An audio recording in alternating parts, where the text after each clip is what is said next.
berapa kira-kira menteri gitu yang dalam tanda kutip siap untuk mundur gitu atau ninggalin Jokowi? Semalam itu saya coba untuk katik ya. Yang pertama itu yang tadi 3 kita udah 2 ya, kita udah sebut 2. Kemudian yang hampir pasti ya Pak Mahfud kan. Kemudian menteri-menteri PDI Perjuangan 5, ya 8. Menteri PKB 2, 10.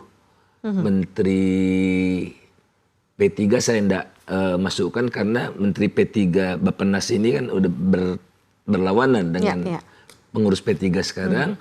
Ditambah 1 dari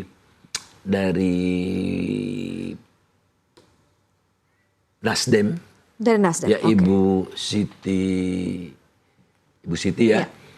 Kemudian saya lihat-lihat yang potensial juga karena beberapa pertimbangan gitu, Bu Retno.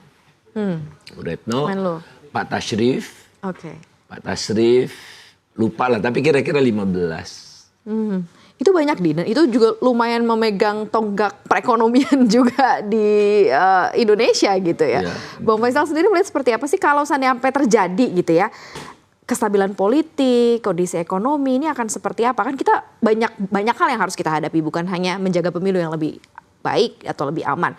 Tapi global juga kan dengan berbagai macam sentimennya harus ada tameng yang luar biasa dan kita selamat sebenarnya dengan beberapa orang-orang di kabinet ini gitu ya, menteri-menteri yang selama ini bekerja untuk Pak Jokowi, Bang Faisal. Iya, seperti pernah kita alami di masa Pak Harto, Pak Ginanjar dan kawan-kawan 15 menteri itu mundur. Beberapa hari waktu kemudian Pak Hartonya mundur juga karena dia udah, ya saya mau kerja bagaimana lagi gitu kan. Kemudian Pak Habibie masuk dalam hitungan hari, lantas Pak Habibie besoknya mengumumkan kabinet yang baru. Jadi dan mudah-mudahan kenyataannya lebih kredibel. Tapi kan masalahnya mengapa Pak Habibie tidak efektif? Karena dia bagian dari Orde Baru kan. Jadi satu paket kan presiden dengan wapres.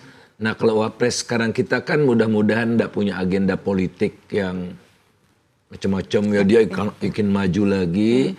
Jadi justru kuncinya nih di Pak Wapres yang bisa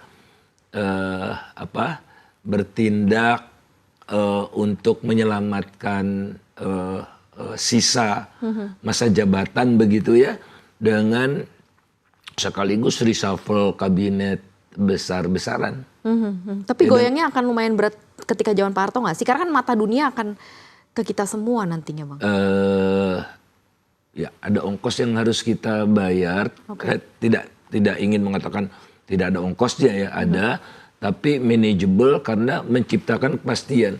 Karena kalau rezim Pak Jokowi ini berlanjut, kan sudah dari berbagai analisis akademisi lah dan politik, Pak Jokowi ini kan bisa dikatakan gagal menjaga konstitusi, gagal memperkuat otonomi daerah, gagal menurunkan korupsi. Kan ada keberhasilannya harus diakui.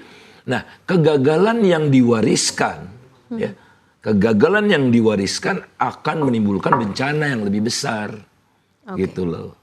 Nah, jadi justru selesai di sini kita coba untuk membangun yang baru lagi dan betul-betul membangun jangan sampai terulang lagi setiap 5 tahun begini.